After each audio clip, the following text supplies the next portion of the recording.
ونستغفره ونعوذ بالله من شرور أنفسنا ومن سيئات أعمالنا من يهده الله فلا مضل له ومن يضلله فلا هادي له وأشهد أن لا إله إلا الله وحده لا شريك له وأشهد أن محمدا صلى الله عليه وسلم عبده ورسوله يا أيها الذين آمنوا اتقوا الله حق تقاته ولا تموتن إلا وأنتم مسلمون يا أيها الناس اتقوا ربكم الذي خلقكم من نفس واحدة وخلق منها زوجها وبث منهما رجالا كثيرا ونساء واتقوا الله الذي تساءلون به والأرحام إن الله كان عليكم رقيبا يا أيها الذين آمنوا اتقوا الله وقولوا قولا سديدا يصلح لكم أعمالكم ويغفر لكم ذنوبكم ومن يطع الله ورسوله فقد فاز فوزا عظيما ألا إن أصدق الكلام كلام الله وخير الهدي هدي محمد صلى الله عليه وسلم وشر الأمور محدثاتها وكل محدثة بدعة وكل بدعة ضلالة وكل ضلالة في النار أما بعد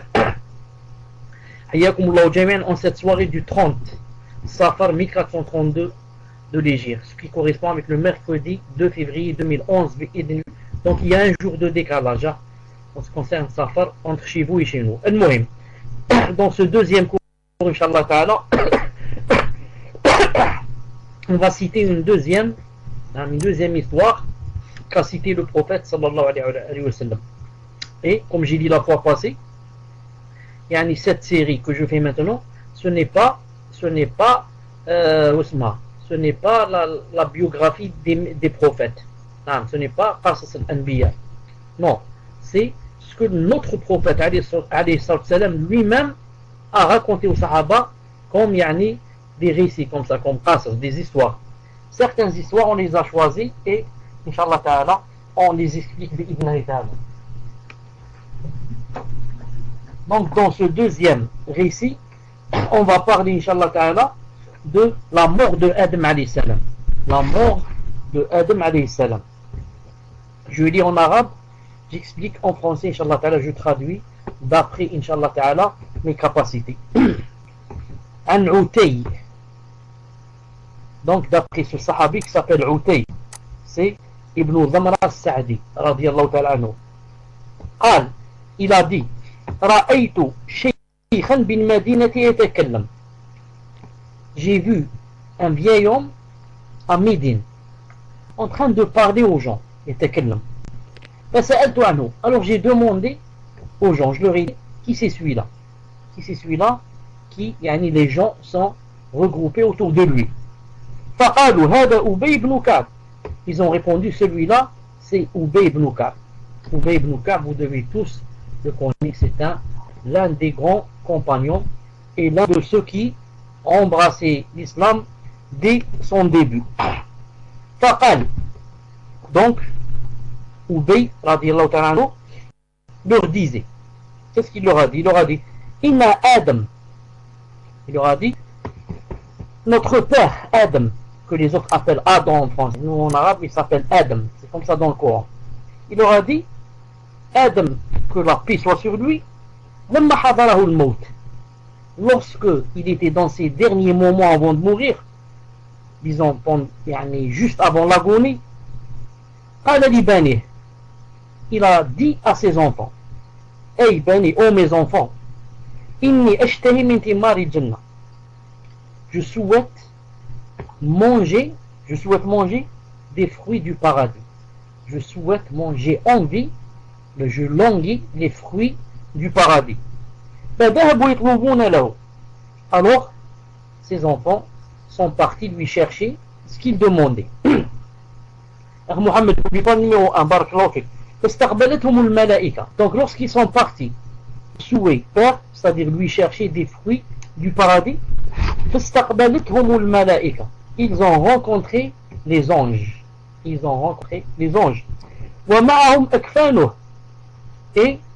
les anges qu'ils ont rencontrés, qu'est-ce qu'ils avaient avec eux? Ils avaient avec eux ils avaient avec eux tout ce qu'il faut pour quelqu'un qui va mourir, c'est-à-dire après la mort. Tout ce qu'il faut, le linceul, etc., pour le laver, etc. Ils ont même trouvé avec eux, ils avaient quoi? Il faut ou le masahi ou le makati.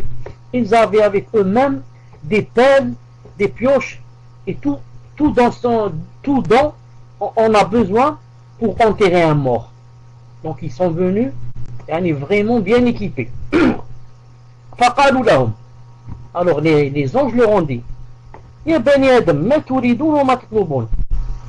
Ô vous les enfants d'Adam, que voulez-vous et que cherchez-vous? Wa ayna tadhabun, et où est-ce que vous allez? Qu'est-ce que vous cherchez? Où est-ce que vous allez? Que voulez-vous? Qalu abuna marid. Ils ont répondu, notre père est malade. Fashtaha min thimar al-jannah. Notre père est malade et il a souhaité manger des fruits du paradis. قالوا لهم ارجعوا فقد قضي قضاء أبيكم. Ils leur ont dit alors les anges, revenez d'où vous êtes venus. Votre père a atteint sa fin. Ou bien ça veut dire votre père, ça y est, c'est terminé pour lui, il va mourir. Ou bien ça veut dire votre père a été exaucé, c'est-à-dire il va mourir et il va manger des fruits du paradis. Donc dans tous les cas, ça veut dire qu'il allait mourir. Alors les anges sont allés vers Adam alayhi salam, vers leur père. Et lorsque notre mère Hawa alayhi salam les a vus, qu'est-ce qu'elle a fait? Elle s'est réfugiée auprès de Adam et elle a commencé à l'inciter à ce qu'il fasse certaines choses. فقال Adam lui a dit, إليك عني, laisse-moi tranquille, éloigne-toi de moi, laisse-moi tranquille. فإني إنما أوتيت من قبلك. Tout ce qui m'est arrivé à cause de toi. Ce qui m'est arrivé à cause de toi. خلي بيني وبين ملائكة ربي تبارك وتعالى. Ne rentre pas entre moi et les anges envoyés par mon Seigneur. Ne rentre pas entre ce qui se passe entre les anges et les anges envoyés par le Seigneur et moi. فقبضوه. Alors ils ont pris son âme. وغسلوه. Ils l'ont lavé. وكفنوه. Ils l'ont mis dans le linceul avec le drap, etc. Ils l'ont couvert. وحنطوه. Ils lui ont mis du musc et de l'encens et un bon parfum. وحفروا له. Et ils lui ont creusé une tombe. وألحدوا له. Et dans la tombe, ils ont creusé comme ça, de côté, pour qu'il puisse rentrer son visage. وصلوا عليه. Et ils ont fait la prière sur lui. ثم دخلوا قبره. Ensuite, ils sont rentrés dans sa tombe. فوضعوه في قبره. Ils sont rentrés dans sa tombe et ils l'ont fait descendre dans la tombe. ووضعوا عليه اللبن. Ensuite, quand quelqu'un, vous savez, quand on met dans la tombe, on met dessus une sorte de dalle comme ça. Pour que quoi? Pour que quand on va ensuite jeter la terre, le sable, il ne va pas tomber comme ça directement sur lui, sur son visage. Donc, ils ont mis des sortes de tuiles comme ça dessus. Ensuite, ils sont sortis de la tombe. Ensuite, ils ont jeté de la terre dessus.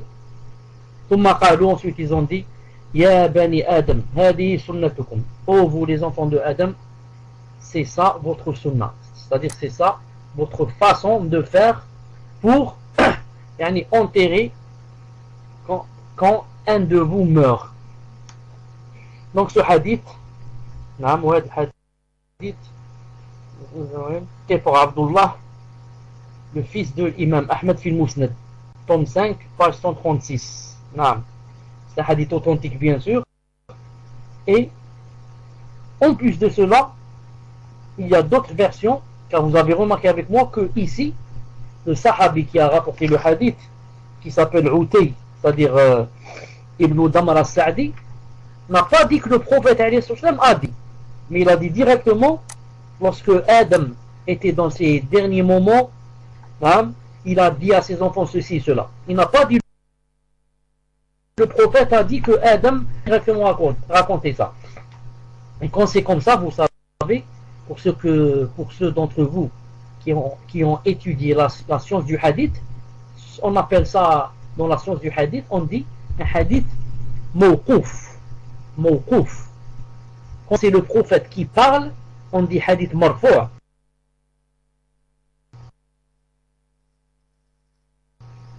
Quand c'est un tabi'i ou bien fils du sahabi, c'est-à-dire le fils du tabi'i, dans ce cas on dit hadith maqtou'. Donc ici, ce hadith, comme vous remarquez, est un hadith, il n'est pas marfou', c'est pas le prophète qui a dit ça, mais c'est un hadith mawqouf. Mais les savants sont unanimes pour dire que, puisque ce hadith est authentique, donc un sahabi ne peut pas tirer des comptes comme ça de sa tête. C'est impossible qu'un sahabi sache ce qui est arrivé à Adam alayhi salam il y a des milliards d'années. C'est impossible. Donc, obligatoirement, il a dû entendre ça de la bouche du prophète sallallahu alayhi wa sallam. C'est pour ça qu'on dit en arabe, pour ceux qui ont étudié la science du hadith, on dit hada hadithun mawquf lahu hukmu ar-raf'. Lahu hukmu ar-raf'. C'est-à-dire ce hadith qui a été dit par un sahab et non pas par le prophète sallam, mais il a le même statut d'un hadith dit par le prophète sallallahu alayhi wa sallam, vu que il parle de choses que l'on ne pourrait connaître si on n'avait pas entendu du prophète sallallahu alayhi wa sallam. Et malgré cela, j'ajoute, ce hadith, il a été cité dans d'autres versions rapportées. Dans d'autres versions, quoi? Que ce hadith du prophète sallallahu alayhi wa sallam est un hadith qui a été aussi rapporté par le prophète sallallahu alayhi wa sallam lui-même. C'est-à-dire il y a d'autres versions où ce hadith a été rapporté par le prophète sallallahu alayhi wa sallam. Vous pouvez vérifier cela comme dans Al-Hakim. Al-Hakim, il a dit sahih et c'est tome 1, page 344. Il a dit que c'est le prophète sallallahu alayhi wa sallam lui-même qui a raconté ce hadith. Et moi je vous ai dit, même si on allait supposer que ce n'est pas le prophète qui a rapporté ce hadith, Inch'Allah ta'ala, comme j'ai dit en arabe, hadithun mawqouf lahu hukm ar-raf'. Donc, un sahabi ne peut pas parler de choses pareilles, ça veut dire donc, il l'a entendu du prophète sallallahu alayhi wa sallam, et seulement, il n'a pas voulu dire que j'ai entendu le prophète dire ce hadith. Il l'a dit comme ça, sans vouloir. C'est-à-dire, ce n'est pas pour faire tomber le prophète sallallahu alayhi wa sallam, pour ne pas dire que c'est lui qui l'a raconté, mais des fois, comme c'est une histoire comme ça, il a dit voilà, Adam, ce qui lui est passé, etc. Ça veut dire que je ne peux pas dire des choses comme ça, ça veut dire que je l'ai entendu du prophète sallallahu alayhi wa sallam. Al-Muhim. Et pour raccourcir aussi l'histoire. Al-Muhim. Donc ce hadith, on va d'abord expliquer, ensuite, Inch'Allah ta'ala, faire sortir les avantages qu'il comprend. Donc ce hadith nous parle de qui? De notre père Adam alayhi salam, lorsqu'il était dans ses derniers moments avant de mourir. Et ce hadith nous apprend que notre père Adam alayhi salam a souhaité, avant de mourir, qu'est-ce qu'il a souhaité? Il a souhaité manger des fruits du paradis. Et si cela veut dire quelque chose, cela veut dire que Adam alayhi salam, toutes les années qu'il a vécu sur terre, malgré cela, il avait toujours son cœur qui se dirigeait vers le paradis. Et que, subhanallah al-azim, il n'a pas pu oublier les moments, les années qu'il a passé au paradis. Et cela veut dire aussi quoi? Cela veut dire aussi qu'il avait donc un grand désir de revenir au paradis. Et pourquoi ne pas avoir ce grand désir alors qu'il avait déjà vécu au moins 40 ans au paradis? Je dis comme ça car beaucoup de gens croient que Adam alayhi salam, quand Allah Ta'ala l'a fait rentrer au paradis et ensuite l'a expulsé du paradis, ils croient que il a passé quelques heures là-bas ou une demi-journée, alors qu'en fait Adam alayhi salam a passé pour certains au moins 40 années. Pour d'autres c'est exactement 43 ans au paradis. Donc quelqu'un qui a vécu au paradis pendant 40 ans et mangé des fruits du paradis, ensuite il descend sur terre et il va comparer entre les fruits du paradis et les fruits de la terre. Sûrement que il va trouver qu'il y a une grande différence. Regardez-nous seulement sur terre, quand on mange comme ça certains fruits, pour ceux qui ont un cœur, hein, je ne parle pas de ceux qui mangent comme les animaux, je parle de ceux et celles qui, lorsqu'ils mangent, ils méditent la ni'ma, la grande ni'ma d'Allah subhanahu wa ta'ala. Ils méditent. Ceux-là savent que donc c'est une grande ni'ma, ces fruits-là, ils savent que ce qui attend au paradis est, comme on dit en français, indicible. Indicible, ça veut dire difficile à décrire. Très très difficile à décrire. Il est rapporté que comment ça s'appelle, un raisin. Vous voyez la grappe de raisin, une grappe de raisin, le uqud, combien qu'il contient de raisin? Des fois 10, 12, 8. Là, donc, les petits raisins qu'on mange, il y a le pépin à l'intérieur. Un seul.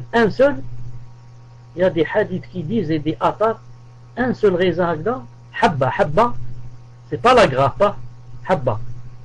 Au paradis, il faut faire venir un animal pour pouvoir la transporter. C'est pas la grappe. Il faut un âne ou un cheval ou un chameau pour pouvoir transporter habba hadi, le raisin. Mais bien sûr, vous savez qu'au paradis, les gens feront 30 mètres de hauteur, comme je l'ai dit la fois passée. Donc je reviens pour dire que les fruits et ados, pour ceux qui méditent, c'est vraiment une grande ni'ma. Regardez, subhanallah al-azim. Et l'apparence, comment que le fruit est beau, comment qu'il a cette couleur belle, et surtout aussi, le goût. Regardez quand on voit l'orange, la mandarine, la banane, la pomme, la pêche, la poire, les fraises, la mangue, et j'en saute. Des centaines, peut-être qu'on ne connaît même pas. Chaque fruit a un goût différent de l'autre, subhanallah. Et quand tu goûtes ce fruit, tu dis, masha'Allah, il n'y a pas plus bon que celui-là. Tu vas goûter l'autre, tu dis, subhanallah, celui-là est beaucoup mieux que l'autre. Et comme ça, mais en fin de compte, on ne peut pas comparer et dire, par exemple, la banane c'est mieux que l'orange, l'orange c'est mieux que les fraises. Chaque fruit a son goût. Tu ne peux pas dire, là, je mange seulement les fruits. Tu auras toujours besoin et tu souhaiteras toujours de manger une mandarine ou une orange. Donc Adam alayhi salam, et là j'ouvre juste une parenthèse pour dire une chose, une petite parenthèse, hein. Je ne sais pas chez vous en France si c'est comme chez nous, mais Allahu a'lam, vous allez me confirmer Inch'Allah. Mohamed il va me confirmer Inch'Allah, il va me dire c'est comme chez vous là, non. Sauf autrefois, quand je dis autrefois, je parle seulement il y a 40 ans ou là. Moi quand j'étais jeune, je me souviens, les fruits ados avaient une odeur, subhanallah. Quand tu es dans une chambre, si quelqu'un épluche une banane dans l'autre chambre, tu vas sentir. Tu lui dis, on mange la banane dans l'autre chambre. Si quelqu'un épluche une mandarine, tu sens. Tellement il y avait la baraka, tellement c'était, il n'y avait ni trafic ni rien. Maintenant, même les fruits, c'est trafiqué. C'est plein de médicaments, c'est plein d'hormones, même les hormones, surtout les fraises, etc. On les fait gonfler et, subhanallah, ce n'est plus le goût d'autrefois, il n'y a plus la baraka d'autrefois. Tu rentres dans un supermarché où là, tu as tous les fruits du monde. Moi, quand j'étais au Koweït, je rentrais dans le supermarché, il y a tous les fruits du monde qui n'existent pas en leur temps. Par exemple, la pastèque, c'est en été. Tu la trouves en hiver. Et des choses qu'il n'y a qu'en hiver, comme la mandarine, tu la trouves en été. Mais, c'est vraiment quelque chose de beau. Tu dis, subhanallah, c'est quoi cette mandarine? Vraiment, masha'Allah, mais quand tu goûtes, tu sens que c'est trafiqué, tu sens que C'est comme si on peut dire, astaghfirullah, la contrefaçon. C'est pas l'origine. Trafiquer plein de médicaments, plein d'hormones, plein de je sais pas quoi, alors ça donne pas le goût estimé. Alors, Mohamed, tu es d'accord avec moi ou là, tout le monde, vous avez les fruits du paradis? Ah, dis-moi. C'est trafiqué ou là, masha'Allah, là-bas chez vous? Sinon, je viens faire un tour. Hein? J'achète pas les aubergines ou ça, j'achète les fruits. Comme moi. Alhamdulillah. Donc, c'est partout trafiqué. Hein? Voilà, c'est partout trafiqué. Pas seulement ça. Moi, j'ai remarqué, pas seulement les mandarines. Toutes choses. Subhanallah. Le café, c'est plus le café d'autrefois. L'odeur du café. Pourquoi je vais au café? Le pain. Allah le pain, ce n'est plus le même. Le pain, il n'y a pas l'odeur du pain.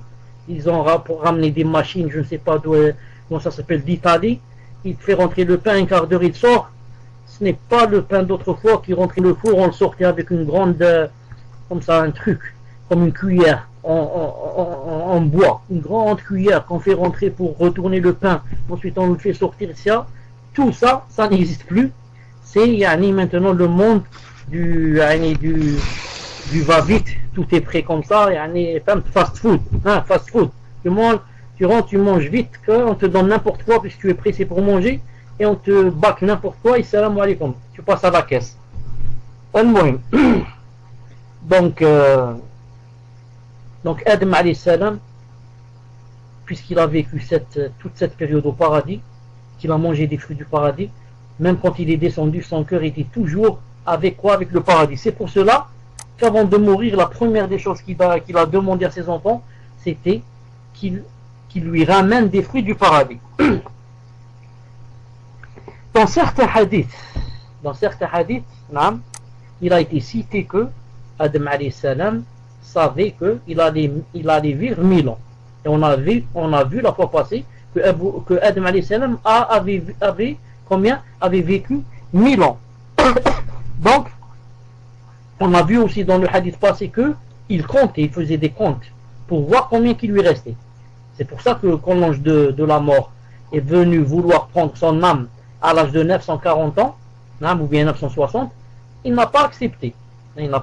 Donc il comptait.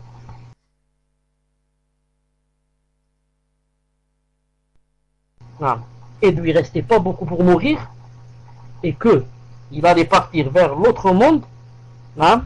Donc il a demandé à ses enfants un dernier souhait, mais il leur a demandé qu'ils lui ramènent une chose qui n'est pas à leur portée. Ça, allez me ramener des fruits du paradis. Ça, ce n'est pas à la portée des enfants. Alors les enfants, quand ils l'ont entendu dire comme ça, qu'est-ce qu'ils ont fait? Ils sont sortis et ils sont allés aux fruits du paradis. Si quelqu'un va dire comment se fait-il que leur père demande des fruits du paradis, et eux, ils sont sur terre et ils savent qu'il n'y a pas des fruits du paradis. Donc comment se fait-il qu'ils ont voulu l'exaucer, ils sont partis et aller lui chercher des fruits du paradis? La réponse est très simple, on va dire que tellement les fils de Adam alayhi salam étaient obéissants à leur père, que même lorsqu'il leur a demandé une chose impossible, ils n'ont pas voulu lui dire non, c'est impossible et on ne peut pas, et le vexer, surtout qu'il est dans les dernières minutes de sa vie. On fait semblant, comme quoi, on va chercher les fruits du paradis, et on va faire un tour, et l'arabe va revenir et dire à la fin, on n'a pas trouvé les fruits du paradis. Mais montrer au père, à quel point on est obéissant. On ne commence pas à lui dire, toi tu es devenu fou, toi on va te prendre dans un asile, toi on va te prendre dans le truc de la vieillesse, toi tu commences à dire n'importe quoi. Non, tu veux les fruits du paradis, Inch'Allah ta'ala, on va te les chercher, et ils sont sortis. C'est montrer à quelle preuve ils étaient obéissants envers leur père. Mais si quelqu'un va dire d'accord, ça c'est de leur part, mais de la part de Adam alayhi salam, il savait que c'était impossible qu'il lui ramène des fruits du paradis. Comment se fait-il leur a demandé une chose impossible? On peut dire aussi que c'est aussi peut-être pour tester ses enfants, et sortir, lui chercher ce qu'il a demandé. Donc lorsqu'ils sont sortis pour chercher les fruits du paradis, ils ont rencontré des anges qui sont venus, bien sûr, sous forme d'êtres humains. Ils ne sont pas venus avec leurs ailes, etc. Mais ils sont venus sous forme d'êtres humains. Et avec eux, tout ce que un défunt a besoin. Tout ce que un mort, lorsqu'il meurt, a besoin pour le lavage, pour le drap qu'on lui met, la couverture, pour creuser les tombes, pour l'encens qu'on lui met, le parfum, tout cela, ces anges-là lavaient avec eux. Subhanallah al-Azim. C'est vraiment, et même les pelles et les pioches étaient présentes pour creuser la tombe. Et lorsque les fils d'Adam ont dit aux anges qu'est-ce qu'ils sont sortis faire, les anges ont demandé alors, là, ont demandé aux enfants de Adam, ils leur ont conseillé qu'ils reviennent vers leur père, car leur père c'était ses dernières minutes. Car leur père c'était ses dernières minutes. Et ensuite, lorsque les anges sont allés vers Adam, ils sont arrivés vers sa maison, Hawa, notre mère, les a reconnus. Même si quoi? Même s'ils étaient sous forme humaine. Avec des pelles, avec un cercueil, avec un drap blanc, qui sont ces gens-là? Personne ne leur a dit que mon mari allait mourir. Donc, ce ne doit être que, ce sont des anges, c'est sûr. Il n'y a pas d'autres. Et, quand elle les a vus, elle a vite couru vers lui. Et Adam lui a dit, qu'est-ce qu'il lui a dit? Il lui a dit, éloigne-toi de moi et laisse-moi entre nous et moi. Ne rentre pas entre nous. Laisse-moi tranquille. D'ailleurs, il appelait que toute la grande faute qu'il a faite, c'est-à-dire le fait de manger de l'arbre interdit au paradis ou du fruit interdit, c'était à cause d'elle. Car c'était elle qui l'avait poussé à ce qu'il mange. Non. Alors ici, elle a couru vers lui. Pourquoi? Pourquoi elle a couru vers lui? Et pourquoi lui a dit éloigne-toi de moi? Elle a couru vers lui pour essayer de l'exhorter, l'inciter à ce qu'il prenne la décision de ne pas mourir maintenant.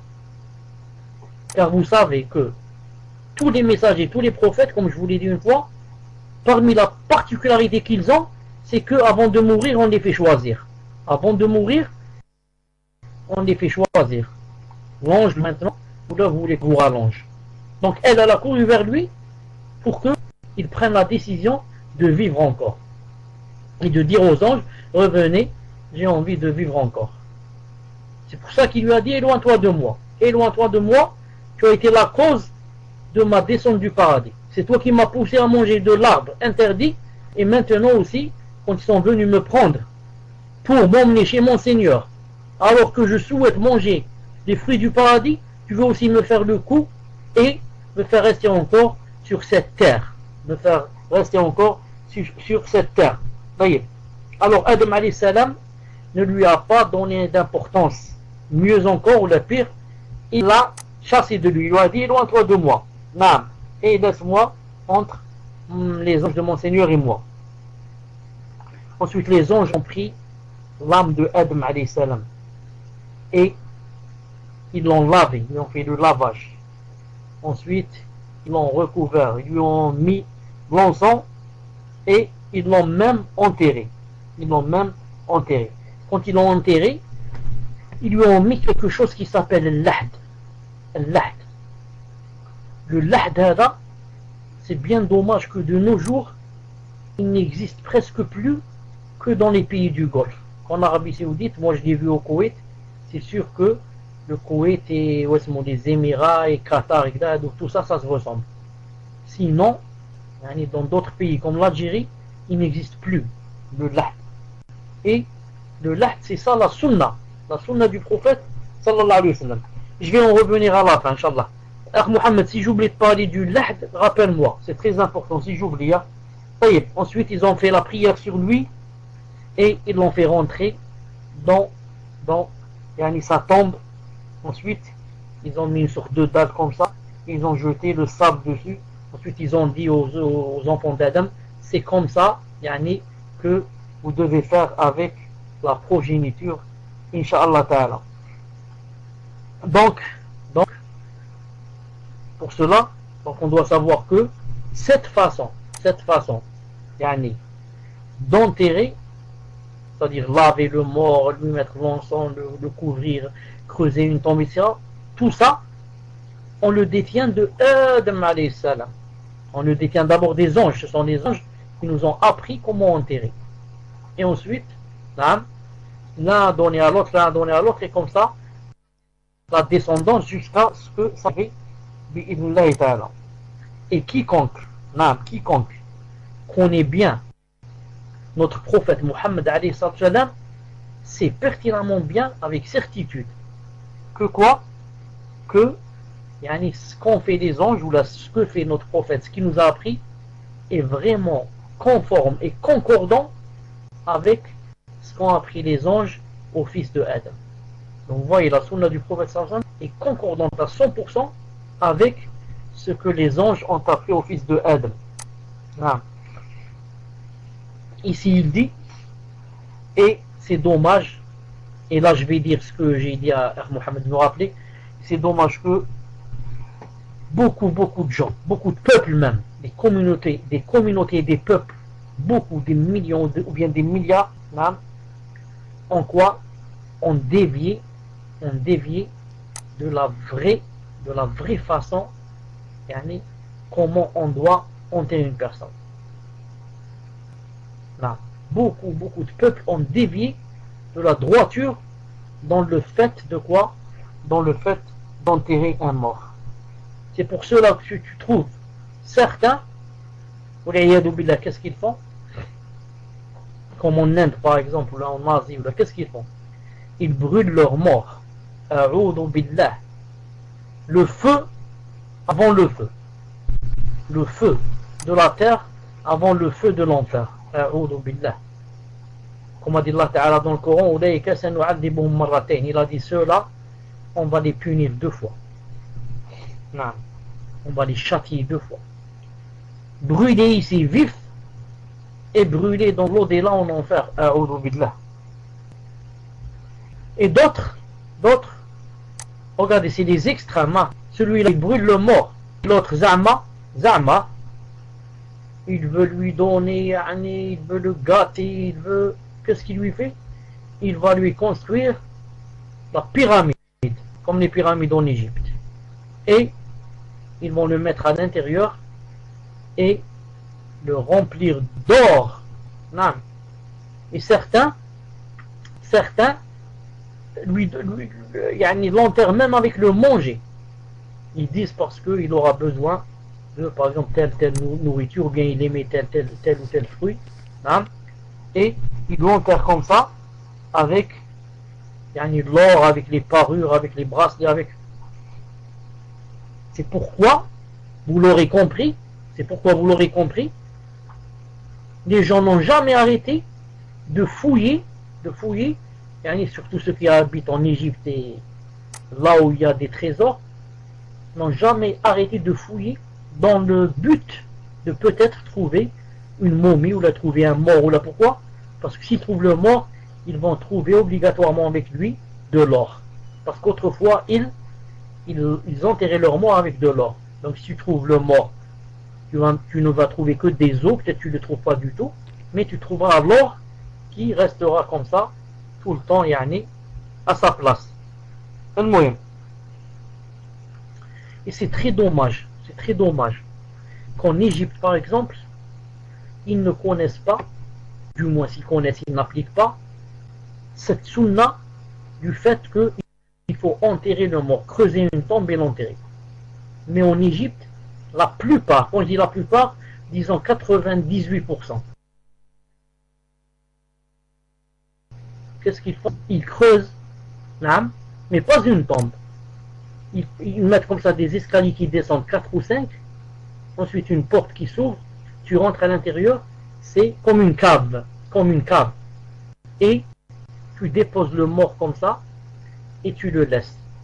Il n'y a pas le trou, tu le mets à l'intérieur, et tu jettes dessus le sable ou la terre, comme faisait le prophète. Non, tu descends dans une chambre comme une cave et tu le déposes. Et chaque famille a sa propre maison, là, sa propre cave. Non, c'est pour des familles. Telle famille, s'il y a un cousin qui meurt là, il prend la clé, il ouvre et ils mettent le mort là-bas. Et je dis ils le croient, d'après eux, ils l'ont enterré. Mais en fait, ils ne l'ont pas enterré. Ils ne l'ont pas enterré. Non. Et d'autres même, comme m'a raconté un ami qui était mu'adhin dans la mosquée où j'étais, c'était un Égyptien. Il me racontait toujours, il me dit, la plupart, qu'est-ce qu'ils font? Ils construisent une maison, pas au sous-sol, pas comme la cave, non, une maison comme toutes les maisons qu'on voit. Mais un carré seulement comme ça, c'est-à-dire ni tuile, ni cheminée, ni rien. Comme ça, un grand carré, c'est une maison, avec une clé, c'est comme un dépôt, un garage. Là. Et tu rentres à l'intérieur, tu ouvres la clé, tu rentres à l'intérieur, tu déposes le mort. Comme ça, chaque famille a sa propre maison. Et comme j'ai dit, cette maison, ou bien elle est, comme toutes les maisons, au-dessus, au-dessus de la terre, ou bien elle est sous la terre, ou bien elle est sous la terre. Non. Et certains aussi, et bien sûr, je vous parle pour dire, mais certains, car j'ai dit à peu près 98% sont comme ça en Égypte. Mais il y a 2% ou les 5% ou là qui ce sont des frères, ce sont des talabatu'im, ce sont des gens qui connaissent la sunna du prophète. Ceux-là, qu'est-ce qu'ils font? S'ils sont riches ou là, s'ils sont pauvres, ils font des récoltes comme ça, ils regroupent de l'argent et ils achètent un bout de terre. Ils achètent un bout de terre de 500 mètres carrés ou de 1000 mètres carrés ou là, ensuite ils appliquent la sunna. Ils creusent et ils mettent le mort dans la tombe exactement comme faisait le prophète sallallahu alayhi wa sallam. Il y a aussi des gens qui ont dévié dans la façon d'enterrer. Ils mettent le mort directement dans, alors ici à Mohammed il faut me dire comment ça s'appelle en français. En arabe ça s'appelle tabout. Tabout, c'est-à-dire une sorte de bois, on le met à l'intérieur et des fois on scelle le truc, on le laisse et on le fait descendre dans la tombe. Cercueil, là, je ne sais pas, je crois que ça s'appelle cercueil. Ils le mettent à l'intérieur et ils l'enterrent avec le cercueil. Ils l'enterrent à l'intérieur du cercueil. Confond qui? Confond les chrétiens. Peut-être même les juifs. Allah, les juifs, je ne suis pas sûr. Mais les chrétiens, c'est sûr. Si jamais quelqu'un n'est pas enterré dans le cercueil, celui-là, pour eux, il n'a pas été enterré dans la sunna. Leur sunna, bien sûr. Alors qu'en islam, le mort doit être posé à même le sol. C'est ce qui se passe dans les carrés musulmans. Voilà, même les musulmans en France, ils sont enterrés dans le cercueil. Que Allah subhanahu wa ta'ala nous pardonne. Alors que le musulman, la sunna du musulman, il doit être enterré à même le sol. Il n'y a ni cercueil ni rien. À même le sol, il doit toucher le sol avec son flanc droit, avec son côté droit. Et quand on le met sur le côté droit, on le met de façon à ce qu'il soit en face de la qibla, ça, en face de la qibla. Mais il y a une chose aussi que il y a dans la sunna et qu'il n'y a pas chez nous. En Algérie, il n'y a pas ça et peut-être ils n'ont jamais entendu parler de ça. Alors qu'il y a dans les pays du Golfe. C'est quoi cette sunna, la vraie sunna? C'est que même quand tu creuses la tombe et que tu fais descendre le mort et que tu le mets sur le côté droit, donc tu creuses aussi en face de son visage. En face de son visage, tu creuses pour que son visage rentre et la moitié de son corps. La moitié de son corps, c'est-à-dire de la tête jusqu'au pied, en longueur. Donc ça rentre jusqu'à son épaule. Disons qu'il rentre jusqu'à son épaule. Et ce n'est pas, comme par exemple en Algérie ici, on dépose carrément à même le sol, on le dépose bien sûr sur son flanc droit en face de la qibla, mais on lui pas creuser quelque chose en face pour qu'il rentre à le lahd. Le prophète a dit, ça s'appelle lahd. Il a dit que c'est pour Naam. Et chaque c'est pour les autres. Chaque c'est pour les autres. Quant à nous, il a dit, les musulmans, il faut ce dont je viens de parler maintenant, qui s'appelle lahd, pour faire rentrer l'autre à l'intérieur. Donc, on va prendre, Inch'Allah Ta'ala, certains fawaïd de ce hadith. Donc, premièrement, on prend que dans la sunna, c'est comme ça qu'on doit faire avec chaque mort. Deuxièmement, on prend que cette sunna, cette façon d'enterrer le mort, a existé depuis Adam alayhi salam et a été faite chez tous les prophètes et les messagers qui ont précédé le prophète sallallahu alayhi wa sallam. On prend aussi comme avantage que cette sunna, ou bien on prend en général que les anges peuvent apprendre aux enfants d'Adam, c'est-à-dire à nous, peuvent nous apprendre des choses qu'on ne connaît pas. Et ils nous apprennent des choses en parlant et en faisant. Ce n'est pas seulement verbalement. Il te dit il faut faire comme ça, il faut faire... L'ange peut t'apprendre aussi en te montrant comment il fait. Comme ici, qu'est-ce qu'ils ont fait? Ils ont mis Adam dans le cercueil, avant cela ils l'ont lavé, ils lui ont mis l'encens, et ce sont eux-mêmes qui ont creusé. Ils ont pris les pelles, ils ont pris les pioches, ils ont commencé à creuser pour mettre Adam dans la tombe alayhi salam. Donc les anges, comme ils peuvent nous apprendre des choses verbalement, ils peuvent nous apprendre des choses aussi, avec des gestes. Et on comprend aussi de ce hadith que toute façon d'enterrer qui n'est pas concordante avec celle qu'on vient de citer est une façon qui n'est pas acceptée chez Allah subhanahu wa ta'ala et loin de la charia, loin de la législation du Seigneur Azza wa Jalla. On prend aussi quoi comme avantage? On prend comme avantage aussi le grand statut de notre père Adam alayhi salam chez Allah subhanahu wa ta'ala. Donc il a un statut tellement élevé qu'il lui a envoyé des anges spécialement pour lui, pour que ce soit eux qui le lavent et qui lui creusent la terre et l'enterrent et font la prière sur lui. Ils font la prière sur lui et l'enterrent. Donc les anges ne vont pas chez n'importe qui pour qu'ils fassent tout cela sur lui. Et les anges, s'ils font une chose, ils ne la font que par la permission d'Allah subhanahu wa ta'ala et son ordre. Donc c'est une preuve que Adam alayhi salam a vraiment un grand statut chez Allah subhanahu wa ta'ala.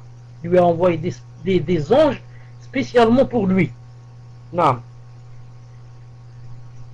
Et bien sûr, Allah subhanahu wa ta'ala de tout temps a envoyé des anges pour faire certaines fonctions. Non. Pour Bani Adam. Qui par exemple fait tomber la pluie.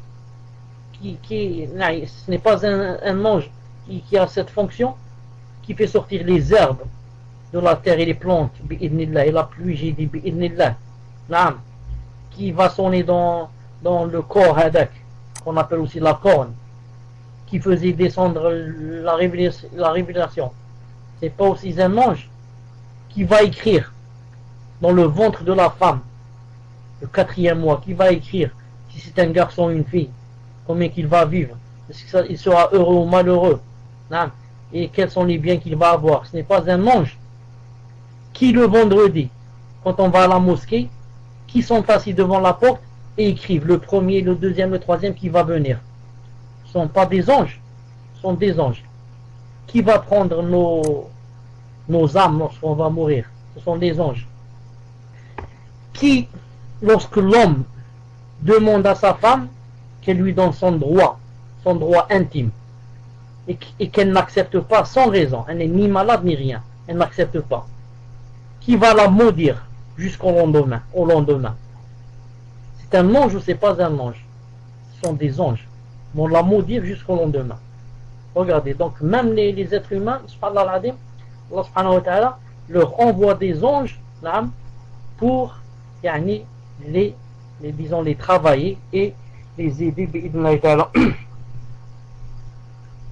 Qu'est-ce qu'on prend aussi comme avantage dans ce hadith? On prend comme avantage que les anges, donc, Allah Ta'ala leur a donné cette capacité de se transformer en être humain. Et d'ailleurs, Jibril alayhi salam, comme vous savez, plusieurs fois, il venait sous la forme d'être humain. Et la plupart du temps, il venait sous la forme de Dihya al-Kalabi. Dihya al-Kalabi. Ils ont dit que ce sahabi, radiyallahu ta'ala anhu, Dihya al-Kalabi, était parmi les plus beaux des sahaba. Et les anges, ils sont tellement beaux que, ils préfèrent descendre sur de belles personnes. De belles personnes. Donc les anges ont cette capacité de venir sous la forme humaine. Et quand ils sont rentrés ici dans notre histoire, chez Adam, Hawa, lorsqu'elle les a vus, elle les a vus sous forme humaine. Lorsqu'ils sont rentrés chez Ibrahim alayhi salam, et ils n'ont pas voulu manger, ils sont rentrés sous forme humaine, sinon ils les auraient reconnus. Et les trois anges, lui qui est devenu aveugle, celui qui est le chauve, lui qui avait la lèpre, comme ça va venir, Inch'Allah. Ils sont venus aussi sous forme humaine, et comme ça. Donc ils ont la capacité de venir sous forme humaine. On prend aussi comme avantage dans ce hadith que la pelle, la pioche, les instruments avec lesquels on creuse, existaient déjà au temps de Adam alayhi salam. Au temps de Adam alayhi salam, les anges sont venus avec la pioche et avec la pelle et tous les instruments avec lesquels c'est nécessaire pour creuser la tombe. C'est pour ça qu'au temps du prophète alayhi salam, il y avait aussi le couteau. Naam, le couteau. Il y avait aussi une sorte de rasoir. Car les gens te disent, c'est sa barbe, car il n'y avait pas, par exemple, de couteau, il n'y avait pas de rasoir, il n'y avait pas ce qu'on appelle maintenant la lame gilette. Et c'est pour ça qu'il a laissé la barbe. Bien sûr, ce sont des ignorants qui disent comme ça. Non, ils te disent, la barbe, c'est pas une obligation. Le prophète islam, s'il avait un rasoir, là, il l'aurait coupé, il l'aurait enlevé. Alors que le hadith est dans le Bukhari. Que le prophète sallallahu alayhi wa sallam, qu'est-ce qu'il a dit? Qu'il était en train de manger et que il était en train de manger l'épaule d'un agneau. Quand ils ont entendu le adhan, le hadith, qu'est-ce qu'il a dit? Il a jeté le couteau et il est allé vers la mosquée. Donc il a jeté le couteau. Donc tout déjà existait au temps du prophète sallallahu alayhi wa sallam. Et ça existait même une sorte de fourchette, avec laquelle ils se grattaient par exemple les cheveux. Ils se grattaient les cheveux. Et ils avaient comme ça des trucs en fer qu'ils aiguisaient. Ils aiguisaient pour s'épiler, pour enlever les poils des parties intimes. Ils avaient des choses comme ça en fer qu'ils aiguisaient ensuite, ils les utilisaient comme les gens utilisent maintenant le rasoir ou bien la lame gilette ou bien. Non. On prend aussi de ce hadith, et c'est avec ce dernier intérêt qu'on va terminer, Inch'Allah Ta'ala, que l'homme doit faire beaucoup attention à certains sentiments de son épouse. Non, à certains sentiments de son épouse, car regardez ce qui est arrivé à Adam lorsque Hawa l'a poussé à ce qu'il mange de l'arbre. Et regardez maintenant, quand elle a vu les anges, qu'est-ce qu'elle a voulu faire? Elle a voulu pousser Adam pour qu'il prenne la décision de ne pas mourir maintenant. Donc, il ne faut pas écouter son épouse et sa femme dans tout ce qu'elle lui dit. Mais il faut comparer et mesurer et voir ce qu'elle dit. Si ce qu'elle dit, quelque chose qui marche avec la charia, quelque chose de logique, ça peut être une bonne suggestion, un bon conseil. On prend cette chose. Si c'est une chose qui n'a rien à voir, c'est une chose qui est au contraire à la législation ou qui est basée seulement sur les sentiments, etc., il faut quoi? Il faut l'éviter, bi'idhnillah subhanahu wa ta'ala. Et Allah subhanahu wa ta'ala a dit dans le Coran, inna min azwajikum wa awladikum aduwwan lakum fahdharuhum. Donc même Allah subhanahu wa ta'ala a dit que dans vos femmes et vos enfants, vous avez quoi? Vous avez des ennemis, il faut en prendre garde بإذن الله سبحانه وتعالى. نعم. Donc voilà, Inch'Allah Ta'ala, pour aujourd'hui. Bi'idhnillahi Ta'ala. Naam. Et on va passer, Inch'Allah Ta'ala, directement aux questions-réponses. Bi'idhnillahi Ta'ala. Subhanakallahumma wa bihamdik. Ashhadu an la ilaha illa ant. Astaghfiruka wa atubu ilayk. Assalamu alaikum wa rahmatullahi wa barakatuh. J'espère que vous portez mieux et que vous êtes guéri. Je demande à Allah Azza wa Jal de vous préserver de tout mal. Ma question se porte sur les djinns. Je voudrais savoir s'il nous est permis de les nourrir. Je m'explique. Puis-je par exemple mettre des os de viande sur mon balcon pour que les djinns puissent se nourrir avec? Est-ce que cela est permis ou y a-t-il une manière de faire? Qu'Allah vous récompense, cher. Donc ma question est, un jour je suis sorti de l'école et l'Asr était déjà passé de 40 minutes et j'ai pris dans le car. Est-ce que cela était autorisé? Et aussi, lorsque je prie, je lis la dua d'ouverture de la salat après le takbir ihram ou avant. Barakallahu fikum. Car moi je dis alhamdulillah hamdan katiran tayyiban mubarakan fih après le takbir al-ihram. Et on vous demande comment on fait pour vous inviter à Marseille pour donner des cours, Inch'Allah. Assalamu alaikum. Une personne travaille dans un service hospitalier. Cet hôpital jette le pain qui n'est pas mangé par les patients, même s'il n'a pas été touché par le règlement de l'hôpital. Interdit de faire sortir ce pain de l'hôpital. La sœur, détestant cela par rapport à la ni'ma d'Allah, prend le pain et le donne aux nécessiteux. A-t-elle le droit de faire cela? Je ne sais pas si c'est elle qui le jette à la poubelle. La réponse est-elle la même si c'est le cas? Barakallahu fikum. Assalamu alaikum, cher. Une sœur qui porte le niqab et qui le considère obligatoire voudrait passer son permis car la France peut donner des aides. Elle en aurait besoin car elle habite loin des bus. Elle cherche un travail ou une formation licite où le niqab serait accepté. Non pas qu'elle aime sortir, loin de là, mais la France ne lui donnera plus d'argent social si elle ne fait pas de démarche. Elle a besoin d'une voiture. Lors des examens du code de la route et de la conduite, il demande de retirer le niqab, c'est-à-dire que un ou plusieurs hommes verraient le visage de la sœur. Comment peut-elle le faire? Elle qui considère cela comme une obligation, est-ce très grave et considérée comme une nécessité ou doit-elle prendre le bus? Salam alaikum, Cheikh Hafidhakumullah. Vous avez parlé des fils d'Adam alayhi salam. Mais un des fils avait tué le second et il me semblait que c'était Adam. Non, Afwan. Il me semblait que c'était quand Adam était vivant. De plus, il me semblait qu'Allah avait montré au fils d'Adam qui avait tué comment enterrer son frère. Par l'exemple d'un oiseau. Pouvez-vous nous éclairer sur la chronologie de ce meurtre par rapport au hadith que vous venez d'expliquer? Barakallahu fikum. Cinquième question. Salam alaikum, Cheikh. Cette année, je suis actuellement en terminale. Alhamdulillah. Ça fait quelque temps que je prie et porte le voile. Je désire de me rapprocher de mon Créateur, le craindre et l'adorer. Cette question, je vous la poserai tout à l'heure. Justement, Mohamed, c'est le contraire. Il faut poser cette question maintenant, car elle faisait partie des 5 premières questions. Quant à l'autre, des enfants de Adam alayhi salam, tu la poseras dans la deuxième série. Fadlan. C'est parce qu'en fait moi j'ai un écho ici chez moi, donc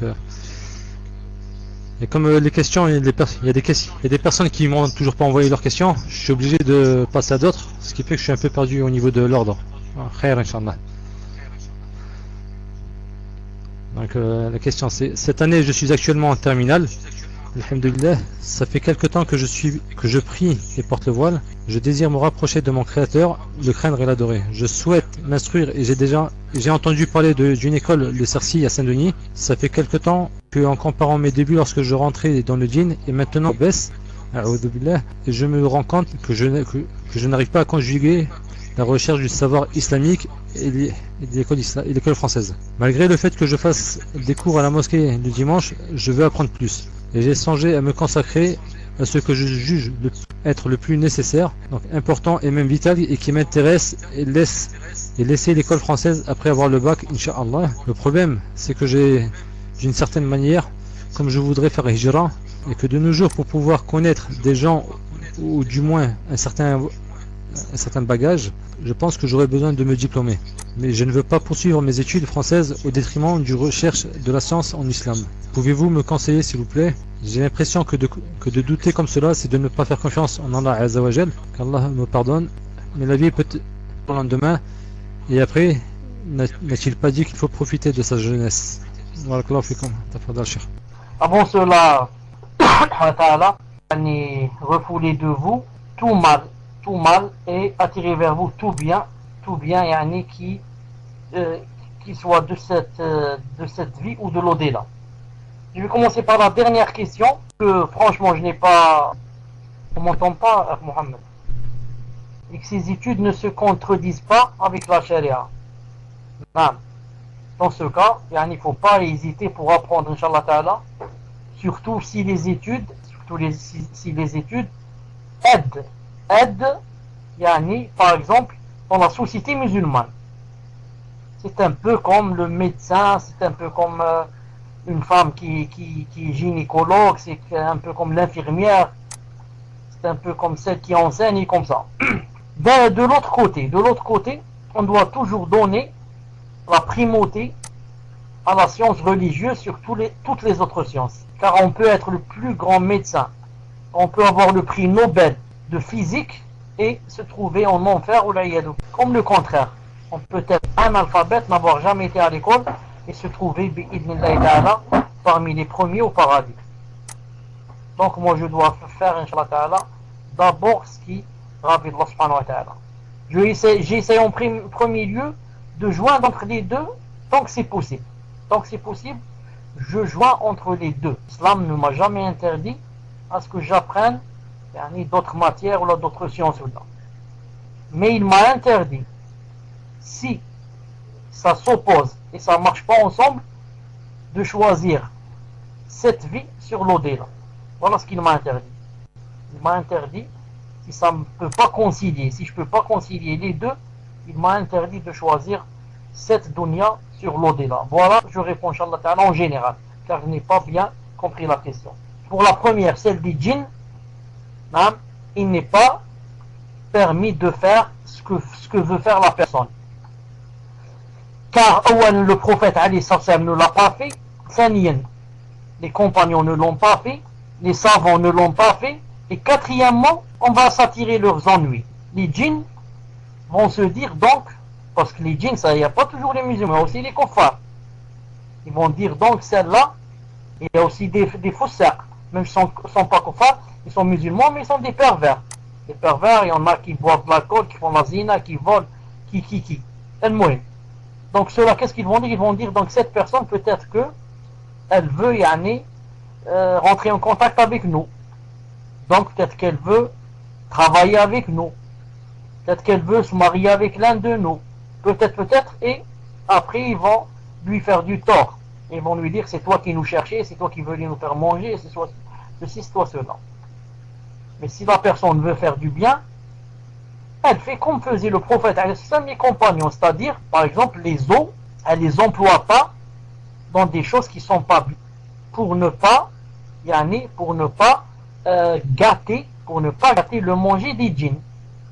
Il est interdit dans notre charia, par exemple, de s'essuyer, si on fait ses besoins, de s'essuyer les os. Un os, on ne s'essuie pas avec. On s'essuie avec, on se lave. Mais un os, c'est interdit de s'essuyer avec si on fait des besoins. Pourquoi? En islam, on nous a appris que c'est la nourriture des djinns. La nourriture des esprits, ce qu'ils appellent eux des esprits. Donc toi, si tu veux pas leur gâter, leur manger, ne t'essuie pas avec si tu fais les besoins. Et comme ça, tu auras fait la sunna du prophète sallallahu alayhi wa sallam sans être obligé d'inventer des choses pour leur donner à manger, etc. Non. Pour la personne qui a dit avoir dépassé l'as de 40 minutes, elle a dit qu'elle avait fait la salat assise. Il n'y a aucun problème à faire la salat assise s'il n'y a de moyens que cela. Et si j'ai peur que si je ne fais pas la prière maintenant, son moment va sortir. Et je suis dans le bus ou je suis dans le train. Et c'est pas possible de la faire debout. Dans le train, plus ou moins. Peut-être il y a un endroit où je peux la faire debout. Peut-être. Mais si je risque de tomber, ou bien il n'y a pas de place, ou bien je la fais assis. C'est mieux que de la faire après, debout, quand ce n'est plus son heure. Que ce soit dans le bus ou l'avion, ou bien la voiture, ou bien le train. Donc je vois pas ici où est la question. Ensuite il a dit qu'il disait, il disait, comment ça s'appelle après Takbirat Ihram, il disait Iftitah. Non, Iftitah se dit après Takbirat Ihram. Ce n'est pas comme certains gens, avant de dire Allahu Akbar, ils commencent à dire des doigts. Ils commencent à dire des doigts. ربنا باعد بيننا وبين الآخر كما بعث بين المشرق والمغرب, etc. Tout ça, ça se dit après la salat. Allahu Akbar, et je fais doigt. Allahu Akbar kabira, walhamdulillah katira, subhanallah bukratan wasila, ou bien subhanak Allahumma bihamdik, tabarak asmuka wa ta'ala jadduk wa la ilaha ghayruk, etc. Et je fais, ensuite après cela, je dis A'udhu billahi minash shaitanir rajim, hamzi wa nafthu, bismillahir rahmanir rahim, et je lis le Fatiha. Non, pour la personne qui donne le pain à l'hôpital, et elle a dit que c'était interdit de faire sortir le pain de l'hôpital. Donc on va voir si c'est interdit. Salam alaikum. Bon, le cheikh a été déconnecté, il arrive, Inch'Allah. Comme je vous ai dit, celui qui a ceux qui ont les PV fermés, ouvrez-les, barakallahu fikum. Sinon je ne peux pas prendre vos questions. Ensuite je serai obligé de prendre les questions des autres. Salam alaikum. Mohamed, il y a eu une coupure. Salam alaikum d'abord. Ensuite, il y a eu une coupure d'électricité. Une coupure de quelques secondes, c'est tout. Donc, je n'ai pas remarqué. Je n'ai pas remarqué que je me suis déconnecté. Le fait de jeter le pain à l'hôpital, est-ce que j'ai terminé cette question ou je ne l'ai pas terminée? Est-ce que je l'ai terminé ou je ne l'ai pas terminé? Non, d'accord. Donc, je reprends, je dis. Pour le fait, de travailler dans un hôpital et on jette le pain. Maintenant, il y a une loi qui interdit de faire sortir ce pain. Et, ça c'est d'un côté, de l'autre côté, du pain comme ça jeté, je ne sais pas combien kilos là par terre, alors qu'il y en a des gens qui ont besoin. Dans ce cas, qu'est-ce que je dois faire? Je vais voir. Si, même si c'est interdit, ça c'est interdit, cette interdiction va à l'encontre de la charia, ça. Car la charia interdit de jeter comme ça des choses dont les gens ont besoin. Ça veut dire, ça y est. Maintenant, je vais voir, est-ce que si je prends ce pain pour le donner aux nécessiteux, malgré que c'est interdit, est-ce que je vais m'attirer des ennuis ou pas? Est-ce que je risque de payer une amende? Est-ce que je risque d'aller en prison? Est-ce que je risque d'être grondé par mon supérieur? Allah Ghalib, ce n'est plus de ma faute. Allah Ta'ala ne me demande pas de faire des choses qui m'attirent des ennuis. Celui qui a jeté le pain, c'est lui qui demain rendra des comptes devant Allah Subhanahu wa Ta'ala. Et il y a un hadith spécialement sur le pain. Vous connaissez le hadith du pain? Qu'est-ce qu'il dit? Il dit Akrimul khubz. Naam. Il dit, c'est-à-dire Akrimul khubz, c'est-à-dire soyez, quand on a un invité, on doit bien se comporter avec lui. Il a dit comme ça avec le pain, c'est-à-dire on ne jette pas comme ça, etc. Donc, je résume ma réponse. Si je sais qu'en le donnant à des gens, je ne risque pas d'ennui, je le fais. Si maintenant je risque d'avoir des ennuis, des pépins et des problèmes, je le laisse à sa place et je me désavoue de celui qui l'a jeté. Est-ce que c'est clair, Al-Akh Mohammed?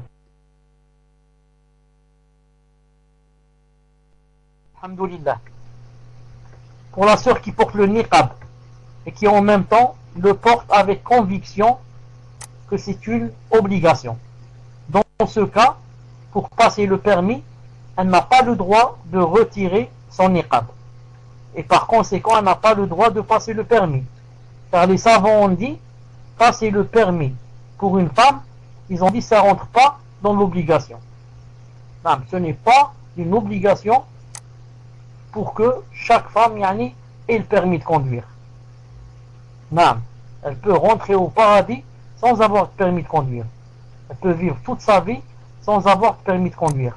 Si ça mène à quoi? À désobéir à Allah subhanahu wa ta'ala et à son prophète sallallahu alayhi wa sallam. Non, donc, puisqu'elle part du principe que c'est obligatoire, dans ce cas pour elle, elle ne peut pas passer le permis de conduire. Mais elle doit se débrouiller en cherchant autre chose bi'idhnillahi ta'ala. Je crois que ce sont les 5 questions, Inch'Allah ta'ala. Tfadhal. Naam, cher. Première question. Salam alaikum, cher. J'aimerais savoir le statut du rasage des cheveux d'un nouveau-né. D'un nouveau... c'est du nouveau-né, c'est une fille, car il y a divergence. Et j'aimerais savoir, au cas où il est plus recommandé de raser, peut-on laisser les cheveux le temps que le froid parte, car elle est née d'un faible poids et a du mal à garder sa température corporelle. Deuxième question. Salam alaikum, cheikh, je vous aime en Allah. Est-il haram d'avoir des miroirs dans sa maison? Troisième question. Salam alaikum, je voulais savoir donc, le père de ma fille est un Français converti. En fait, quand il suivait la sunna, maintenant il dit que sa fille...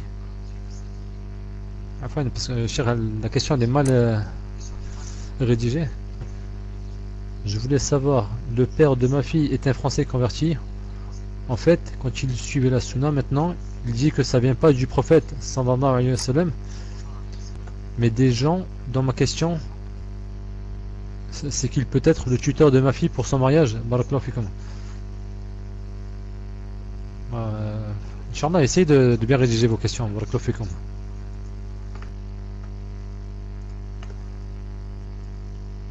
Troisième question. Assalamu alaikum wa rahmatullah. Qu'Allah vous récompense, vous préserve et vous guérisse, cher. Est-il permis d'allaiter l'enfant d'une sœur dans le but précis d'en faire des frères et sœurs de lait alors que celle-ci est présente et a du lait pour nourrir son bébé? Quatrième question. Salam alaikum, cher. Nous cotisons dans une caisse commune pour notre assurance vie. Je me suis renseigné auprès de mon père qui m'a dit que l'argent est dans un compte, dans une banque, et il y avait des intérêts.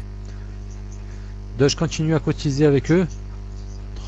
Entre parenthèses, sachant que je suis marié avec un enfant. Ou dois-je trouver une autre solution? Barakallahu fikum. Cinquième question. Salam alaikum wa rahmatullahi wa barakatuh, cher, qu'Allah vous préserve.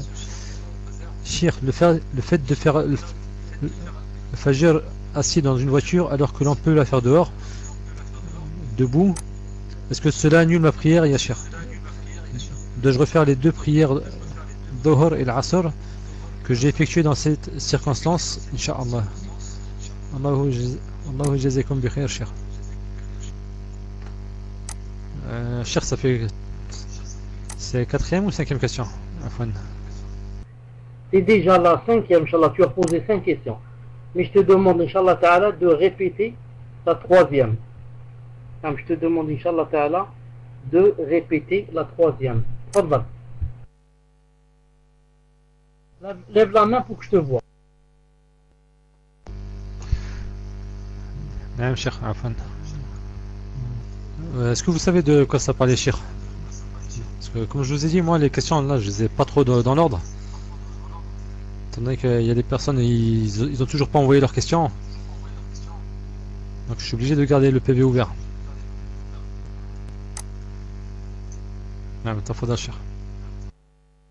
À peu près, je te dis à peu près, ça parlait d'une personne qui, son père, il lui a dit que, je crois que c'est une reconvertie. Son père lui a dit tu ne suis plus la sunna ou quelque chose comme ça. Il lui a dit c'est pas de la sunna ou je ne sais pas. Quelque chose comme ça. C'est pas par rapport à le fait de cotiser dans une caisse. Ah oui, non, voilà. Parce que cette question elle a mal été rédigée. Donc c'est salam alaikum. Je voulais savoir, le père de ma fille est un Français converti. En fait, avant il suivait la sunna. Maintenant il dit que ça vient pas du prophète sallallahu alayhi wa sallam. Mais des gens, donc elle est trop mal rédigée, cher. Écoutez, donc, je vais demander à la personne de bien la reformuler. J'en pose une autre, cher. Salam alaikum, cher. Qu'Allah vous préserve. Je suis divorcé et je vis avec ma fille.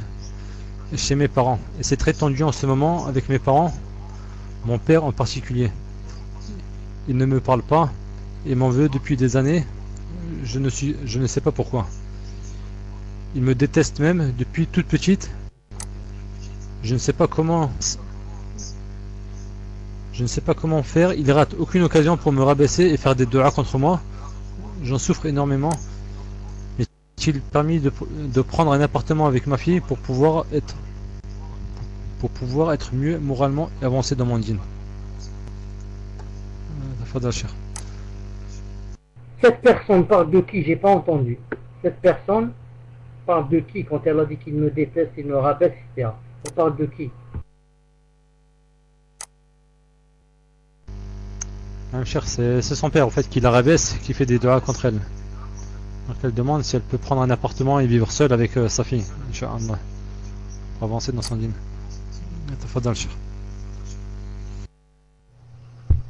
Je commence par la dernière, Inch'Allah Ta'ala.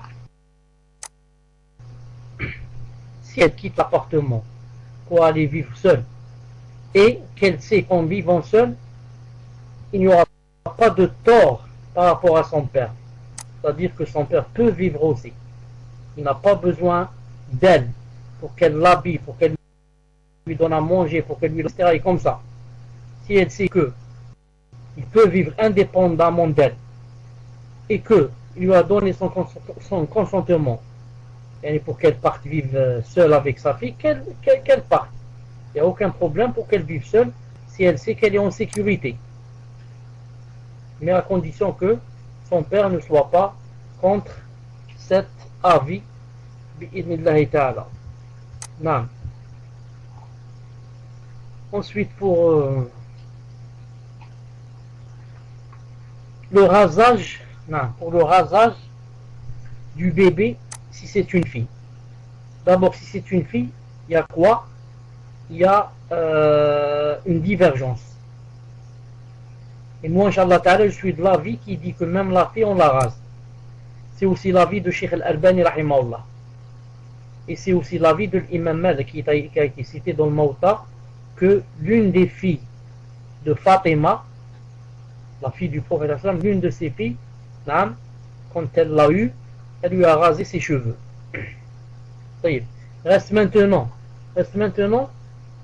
celle qui a posé la question a dit que ma fille, même si elle veut lui raser ses cheveux, elle dit que, je sais pas ce qu'elle a dit, que question de température, qu'elle avait peur pour elle, pour la maladie, pour je ne sais pas quoi. Je dis, ce qu'il faut comprendre que raser les cheveux de la fille, si c'est l'avis le plus sûr et le plus fort, comme j'ai cité l'avis de Cheikh Al-Albani, l'avis de l'imam Malik dans le Mawta, même si c'est l'avis le plus fort, ça ne veut pas dire que c'est une obligation.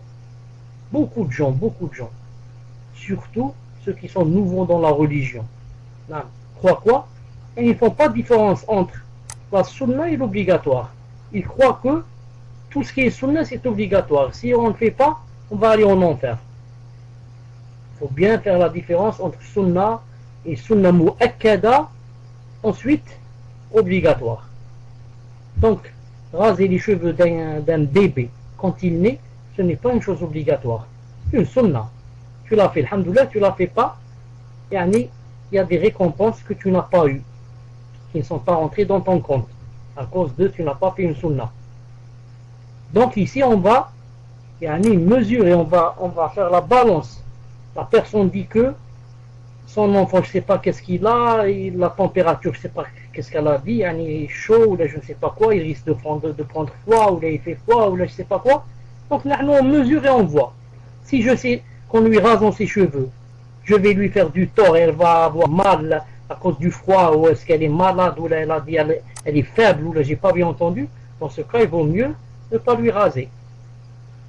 Je ne vais pas faire une sunna pour lui faire du mal. La sunna elle-même ne fait jamais de mal. Mais il se peut que ce soit dans des conditions qui ne me permettent pas, car mon enfant est faible, ou là il est malade, ou là il est aussi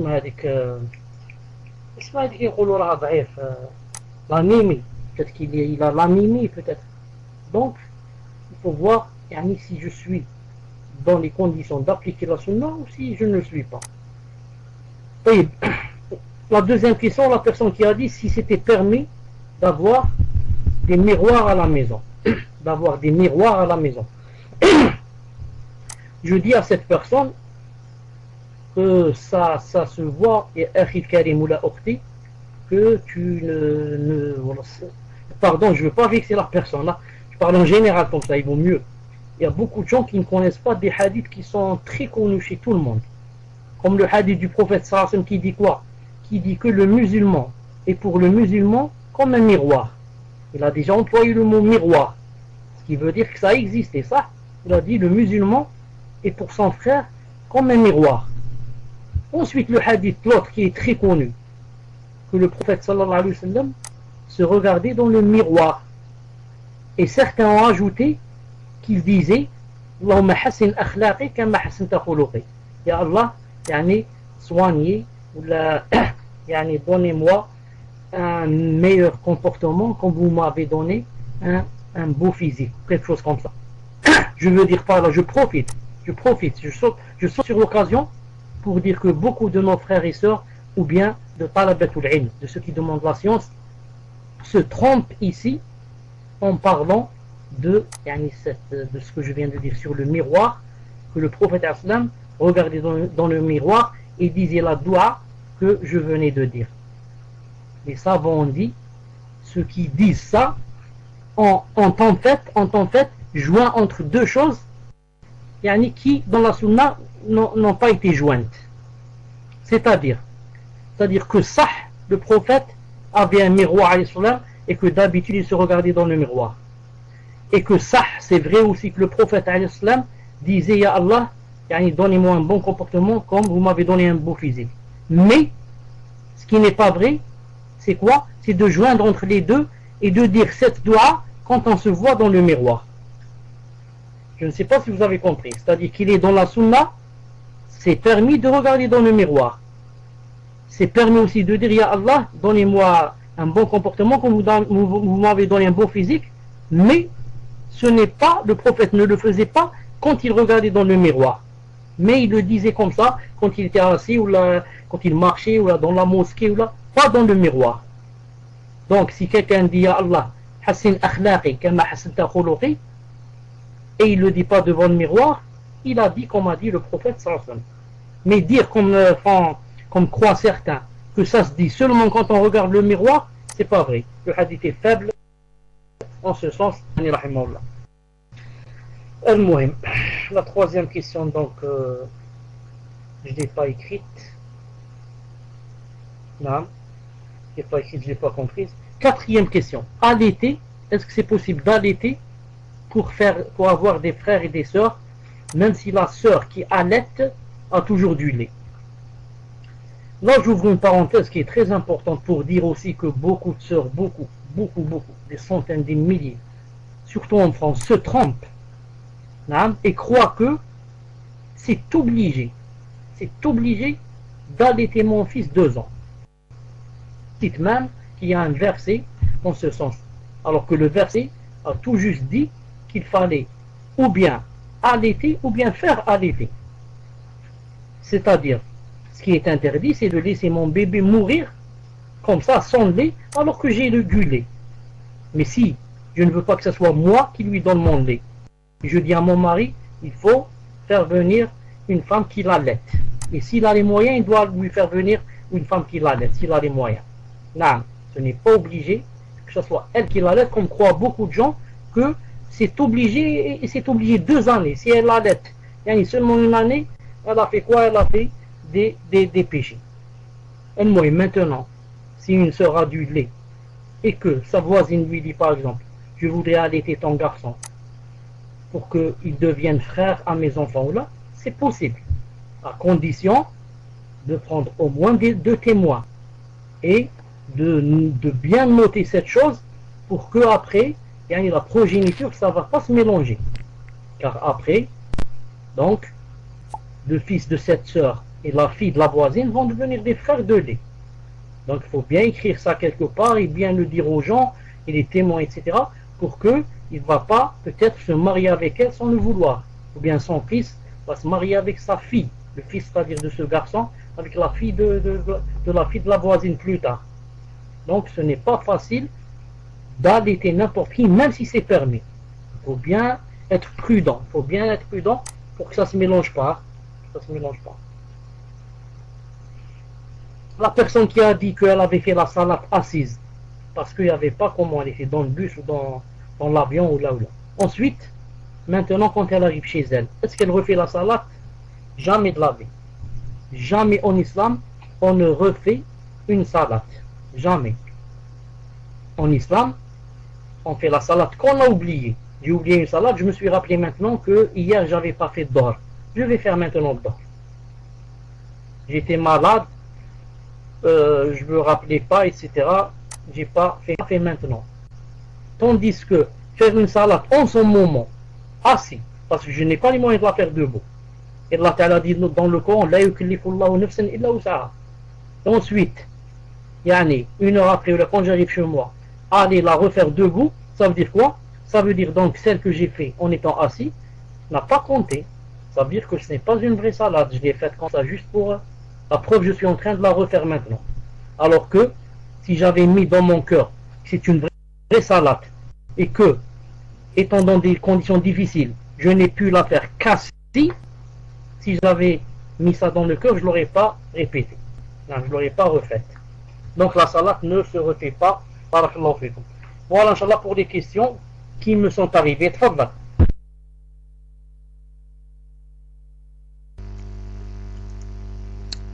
Je vais commencer par celle que vous n'avez pas compris tout à l'heure. Donc la soeur disait, mon ex-mari est un Français converti qui ne suit plus la sunna. Soi-disant, c'est les gens simplement qui disent qu'il faut suivre la sunna. La sunna, enfin. Car il dit que ça ne vient pas du prophète sallallahu alayhi wa sallam. Je voulais savoir s'il pouvait être le tuteur de ma fille le jour de son mariage. Barakallahu fikum. Salam alaikum shir. Vous avez parlé des fils d'Adam alayhi salam, mais un des fils avait tué le second. Il me semblait que c'était quand Adam était vivant. De plus, il me semblait qu'Allah lui avait montré qu'avait montré au fils d'Adam qui avait tué, comment enterrer son fils, par exemple d'un oiseau. Pouvez-vous nous éclairer sur la chronologie de ce meurtre par rapport au hadith que vous venez d'expliquer? Barakallahu fikum. Salam alaikum shir. Voici ma question, Inch'Allah. Mon mari a eu un enfant hors mariage avant d'être musulman. Maintenant, alhamdoulilah, il est musulman et nous avons 2 enfants. Il considère cet enfant conçu hors mariage comme son fils et le reçoit tous les week-ends et les vacances. Il m'arrive d'être fatigué. Est-ce dans mon droit de lui demander de ne le ramener qu'un week-end sur 2 et un peu moins les vacances car j'ai besoin de me reposer? J'ai 2 enfants en bas âge et c'est fatigant. Barakallahu fikum. Salam alaikum. Salam alaikum shir. Qu'Allah vous donne le paradis. Ma question est, je connais des frères que j'aime pour Allah, mais ils suivent des savants du takfir, comme le shir Makhdisi. Comment dois-je me comporter avec eux, car nous n'avons pas le même minhaj et même avis. Jazakumullahu khairan.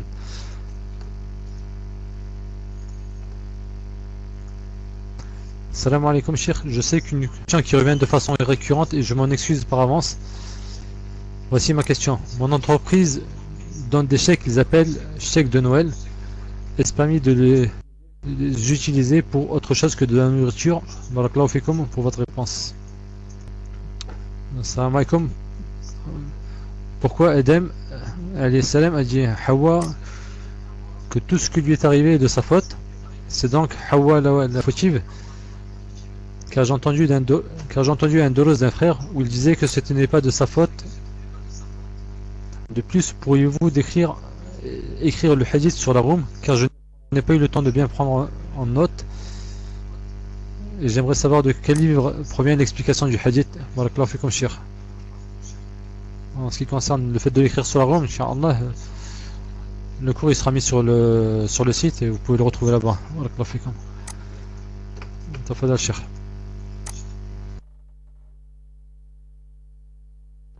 Il parle de quel hadith? Il demande quel hadith qui doit être écrit sur la room. Hadi wahda. Deuxièmement, est-ce que tu peux répéter la 4e question qui a un rapport avec le Maqdisi. Tu as dit le Maqdisi, qu'est-ce qu'il a dit dans la 4e question? Non, cher. Par rapport à Maqdisi, en fait, c'est un frère qui aime des frères pour Allah. Mais le problème, c'est qu'ils suivent les savants du Tafwir. Comme le Cheikh Maqdisi, il voudrait savoir comment se comporter avec eux, car on n'a pas le même minhaj et le même avis. Donc, par rapport au hadith que la sœur voulait, donc elle dit pourquoi Adam alayhi salam dit à Hawa que tout ce qui lui est arrivé est de sa faute. Donc la sœur, elle a entendu par le biais d'un dars d'un frère qu'il a dit que ce n'était pas de sa faute à elle. Donc elle dit de plus pourriez-vous écrire le hadith sur la room. Donc maintenant moi je demande à la sœur qu'elle m'écrive de quel hadith il parle, parce que là il n'y a rien qui est expliqué. Donc apparemment elle n'a pas eu le temps de prendre note. Elle voudrait savoir de quel livre provient l'explication du hadith. Barakallahu fikum, cher. Tafadal.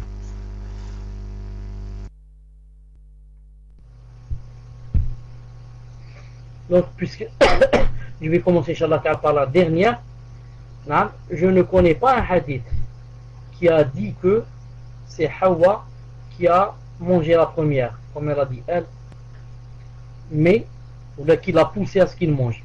Mais ce que je sais, c'est que la plupart des exégètes, Mufsirin, la plupart des exégètes du Coran, si vous lisez Ibn Kathir, si vous lisez Tabari, si vous lisez Qurtubi, vous allez trouver quand il explique le verset que Adam a mangé de l'arbre, ils citeront que la plupart des savants disent que c'était par incitation de Hawa et que c'était elle qui l'avait incité à ce qu'ils mangent, après que le shaitan leur eut juré par Allah subhanahu wa ta'ala qui leur voulait du bien et qui ne leur voulait qu'une nasiha, et il a même juré par Allah subhanahu wa ta'ala.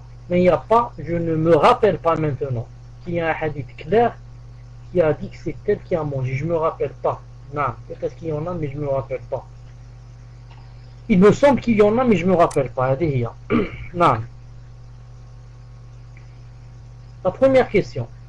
La personne qui a dit que son ex-mari ne suit pas la sunna, etc., est-ce qu'il peut être tuteur de sa fille à elle et sa fille à lui, bien sûr. Je ne sais pas ce que ça veut dire il ne suit pas la sunna. Si il ne suit pas la sunna, ça veut dire il est contre la sunna, il dit qu'il n'y a pas la sunna, il n'y a pas Mohammed alayhi salam, c'est un sahar, c'est un sorcier, tout ça. Dans ce cas, il est devenu kafir. Il n'est plus en wadi. Il ne suit pas la sunna. En ce sens que il est certain que cette chose ne fait pas partie de la sunna.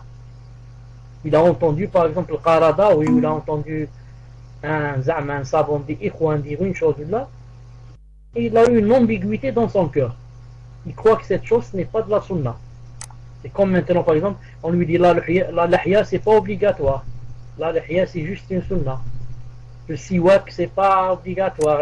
Afwan, c'est pas une sunna. Tu peux mettre le dentifrice. Tu peux mettre une brosse à dents à la place du siwak. Siwak c'est pas une sunna. Et comme ça, plusieurs choses, il dit ça parce qu'il a des ambiguïtés. Dans ce cas, il est toujours son tuteur, il est toujours musulman, il est toujours son père. Donc il faut bien faire la différence entre pourquoi il ne suit pas la sunna. Qu'est-ce que ça veut dire il ne suit pas la sunna aussi. Voyez. Pour le fils d'Adam, celui qui a posé la question a dit, c'est une bonne question. Il a dit comment se fait-il, moi j'ai cité, on a lu le hadith d'aujourd'hui, que ce sont les anges qui ont montré au fils d'Adam comment faire pour laver leur père et pour faire la salade sur lui et enfin l'enterrer. Comment se fait-il que ce hadith soit authentique? Il y a aussi un hadith très connu que les enfants de Adam se sont entretués et que quand l'un des deux a tué son frère, il y a un tableau qui est venu leur montrer quoi? Qui est venu leur montrer comment enterrer. Donc on dit Inch'Allah Ta'ala que il n'y a aucune contradiction entre les deux. D'abord, première remarque, attention, si c'est une faute que font beaucoup de gens. Quand ils parlent des enfants de Adam, des deux enfants, des deux frères, ils disent Qabil wa Habil. Très connu. Demandez à n'importe qui. Comment s'appellent les fils d'Adam, les deux? Ils vont te dire Qabil, Habil ou Habil. Les savants disent que ce n'est pas vrai. Il n'y a aucun hadith authentique qui a cité leur nom clairement.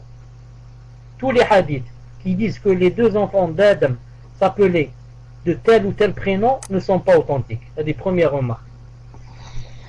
La deuxième remarque, il n'y a pas de contradiction entre les deux parce que les anges ont appris à Adam, aux enfants d'Adam, comment le laver, comment le parfumer, comment le couvrir, comment faire la salade sur lui, et enfin, comment l'enterrer. Alors que le roi Rabada, l'oiseau, n'a appris aux enfants de Adam que quoi? Que comment l'enterrer. Donc sûrement peut-être que les enfants de Adam ont dû oublier comment on enterre. Surtout, peut-être après que quelqu'un ait commis un meurtre. Quand quelqu'un commet un meurtre, s'il n'a pas l'habitude d'en commettre, c'est pas une chose facile. Il peut même perdre l'esprit au point d'oublier tout ce qui se passe devant lui. Ça, eh bien, tuer son frère, c'est pas une chose facile. Alors peut-être qu'il a perdu l'esprit, Allah Ta'ala lui a envoyé un aigle, ou comment ça s'appelle, un corbeau, pour lui montrer comment enterrer. Mais le corbeau ne lui a pas montré comment laver le mort, comment faire la prière dessus, comment le parfumer, etc. Allah subhanahu wa ta'ala alam. Celle qui parle de son ex-mari qui avait un enfant hors mariage. Non. Ensuite, elle dit que son enfant vient souvent chez son père, etc. Est-ce qu'elle a le droit de lui dire qu'il ne fasse pas venir souvent, etc. Hadi, c'est entre elle et lui, c'est tout. S'ils peuvent se mettre d'accord pour faire un emploi du temps, pour qu'il vienne une fois par mois seulement, une fois par 3 mois seulement, une fois par 15 jours seulement, là, et que le père accepte, là, c'est aucun problème. C'est aucun problème. C'est d'après la façon, le calendrier sur lequel ils vont se mettre d'accord, c'est tout. Et elle doit mettre entre ses yeux qu'en même temps, elle n'a pas le droit de quoi? Elle n'a pas le droit de priver son mari de son enfant. Elle n'a pas le droit de le priver de son enfant. Et lui aussi, son mari, doit mettre en que quoi? Que si elle est encore jeune et que son fils peut-être est assez âgé ou là qu'il n'y a pas assez d'espace dans la maison, etc., que ce n'est pas obligé pour son père Ada qu'il le voit chez elle. Ce n'est pas une obligation. Il peut rencontrer son fils et ils vont dans un jardin, ou là ils vont se promener, ou là ils vont dans un café, ou là ils vont à l'hôtel, ou là ils vont faire du ski, ou la femme, c'est pas obligé qu'ils viennent spécialement chez elle pour la voir, pour le voir à point. Allah Ta'ala alam. Quatrièmement, pour le Maqdisi. Le Maqdisi, une des grandes têtes du takfir. Le Maqdisi, le Fizazi, Abu Qatada al-Falastini, Abu Hamza l'Égyptien, qui vivent les deux en Angleterre, je crois même le Maqdisi en Angleterre, si je ne me trompe pas, eux-mêmes sont des têtes du takfir. Donc ceux-là, s'il y a quelqu'un qui aime ces gens-là ou qui les défend, etc., je dois quoi? Je dois faire de deux choses l'une. Ou bien, je le côtoie quelque temps pour établir la preuve sur lui, pour lui montrer, pour lui dire attention, regarde ce que disent les savants, etc. Ou bien, et c'est la meilleure solution, c'est la deuxième, ne plus lui parler, sauf salam dans la rue, mais ne pas le côtoyer, ne pas s'asseoir avec lui, ne pas discuter avec lui. Pourquoi? Parce que toi qui as posé cette question, je suis sûr que tu n'as pas la science nécessaire pour établir la preuve sur lui et pour le contrer s'il commence à te donner tes preuves. Les gens du takfir ont 5 ou 6 versets qu'ils apprennent par cœur, 5 ou 6 hadiths qu'ils apprennent par cœur, et ce sont tous des hadiths authentiques. Si tu ne connais pas la réponse des hadiths et comment on répond à ces versets, tu vas rentrer toi aussi dans le takfir. Tu vas dire, Masha'Allah, il m'a cité un hadith dans Bukhari Muslim, il m'a cité un verset, c'est Ibn Kathir qui a dit telle et telle chose dans le verset, donc ce qu'il a dit est vrai, et tu vas avoir des ambiguïtés pendant toute ta vie. La meilleure des choses, hein, tu aimes cette personne, etc. Dis-lui, voilà, Wallah, c'est vrai que je t'aime fait Allah subhanahu wa ta'ala, hein, je t'ai aimé comme ça, mais on n'est pas dans le minhaj, on n'est pas dans la même chose là. Je voudrais, Inch'Allah ta'ala, que chacun aille dans son chemin. Car, tôt ou tard, tu le suivras. Que tu le veuilles ou pas, il va te remplir d'ambiguïté. Parce que je suis sûr que tu n'es pas armé au point où tu peux faire tomber toutes ces ambiguïtés. Wallahu ta'ala alam. Donc c'est un conseil que je te donne, Inch'Allah ta'ala. Ça ne veut pas dire, je t'ai pas donné le conseil de faire de lui un ennemi. Surtout si vous habitez le même quartier. Il va dire, celui-là c'est mon ennemi, demain il se passe quelque chose, il peut frapper avec un couteau. Ou alors si on lui dit, va déposer une bombe, il va dire, je vais commencer par celui-là, qui a été mon ennemi. Je te demande seulement de l'éloigner de toi avec douceur. Seulement avec les salam, salam, ça va, ça, alhamdoulilah, excuse-moi, je dois partir. Salam, ça va bien, ça va, alhamdoulilah, excuse-moi, j'ai un cours, j'ai ceci, j'ai cela, pour ne pas rester avec lui. Enfin, pour le chèque de Noël, il a dit, est-ce qu'on peut acheter? J'ai pas compris. J'ai pas compris qu'est-ce que ça veut dire le chèque de Noël. Et, qu'est-ce qu'on fait avec ce chèque de Noël? Et pourquoi il a posé cette question? Si tu peux m'expliquer un peu, c'est quoi le chèque de Noël? Fadlan.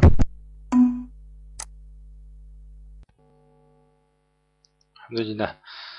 Donc le chèque de Noël, c'est ce que les entreprises ils offrent. Donc ils offrent une certaine somme d'argent. Donc c'est un chèque avec lesquels on peut aller dans les magasins, dans les supermarchés, dans les vêtements dans les supermarchés, dans plusieurs magasins où on peut en fait acheter avec des chèques plutôt que directement de l'argent. Par contre, pour le hadith,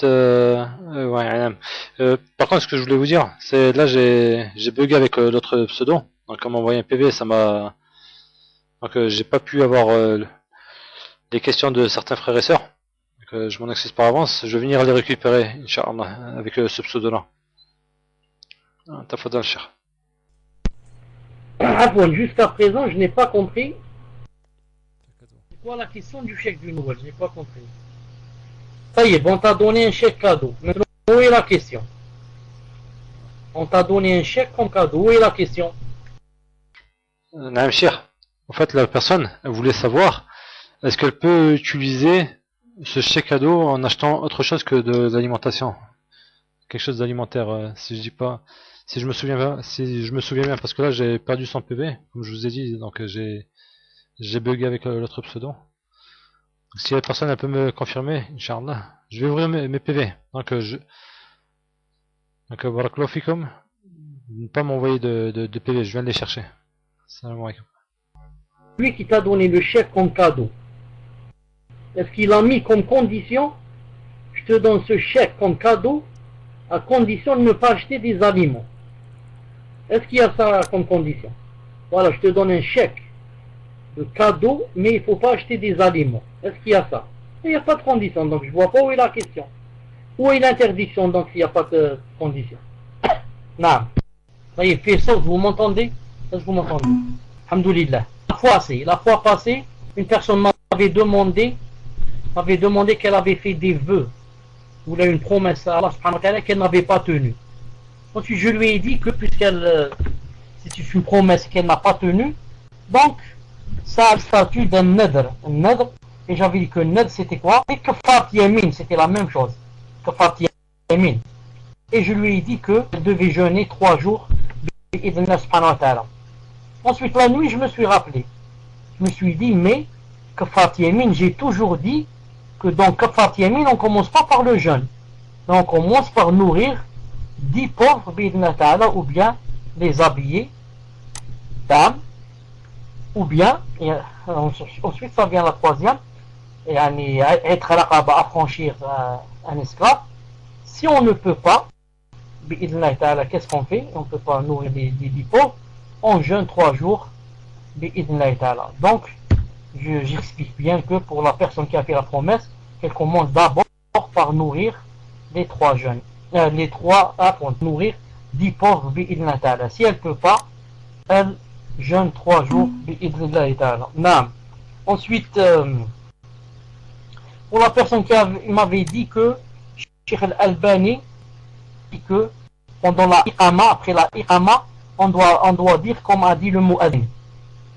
Et j'ai dit que je n'étais pas très sûr, mais que j'avais comme des doutes que l'Albani a dit dans l'iqama, mais je ne me rappelle pas s'il avait dit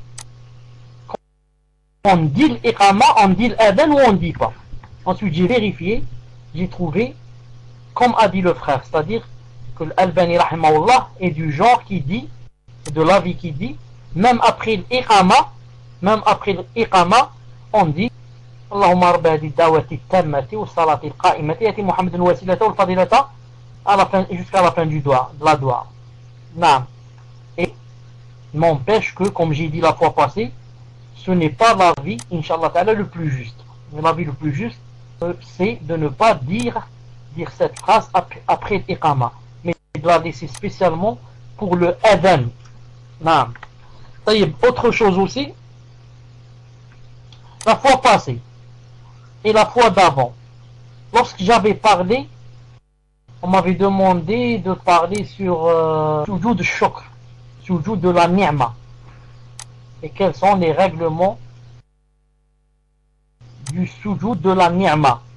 Et j'avais dit que ça ne demandait pas de wudu, et que il y avait un seul sujoud, pas deux, et qu'il y avait divergence dans le takbir. Parce qu'on fait takbir, on ne fait pas. Et qu'en bas, on disait Subhan Rabbil A'la wa bihamdihi. Et ensuite, on remercie Allah subhanahu wa ta'ala en citant la ni'ma qu'il nous a donnée. Et j'avais cité aussi qu'il n'y avait pas de tashahhud. Et j'avais cité aussi qu'il n'y avait pas de salam. Non, on se relevait, c'est tout. Ou bien on se relevait en disant Allahu Akbar, et c'est tout.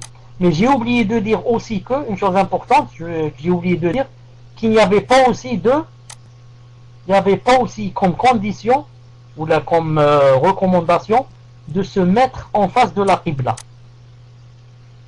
Donc, quand on fait un sujoud shukr, sujoud de la ni'ma, ce n'est pas la peine de chercher où est la qibla pour se prosterner. On se prosterne, que je sois en face de la qibla ou bien que la qibla soit derrière moi. Qu'elle soit à ma droite ou à ma gauche, je me prosterne dans la position où je suis, dans la direction qui est en face de moi, sans chercher où se trouve la qibla bi'idhnillah subhanahu wa ta'ala. Voilà, inshallah, les ikhwa et les akhawat, pour aujourd'hui, bi'idhnillah subhanahu wa ta'ala. On va se rencontrer samedi, inshallah ta'ala, dans le prochain cours. D'ici samedi, puisse Allah subhanahu wa ta'ala nous aider à faire tout bien et nous aider à s'éloigner de tout mal. سبحانك اللهم وبحمدك أشهد أن لا إله إلا أنت أستغفرك وأتوب إليك. فيكم بارك الله. السلام عليكم ورحمة الله وبركاته.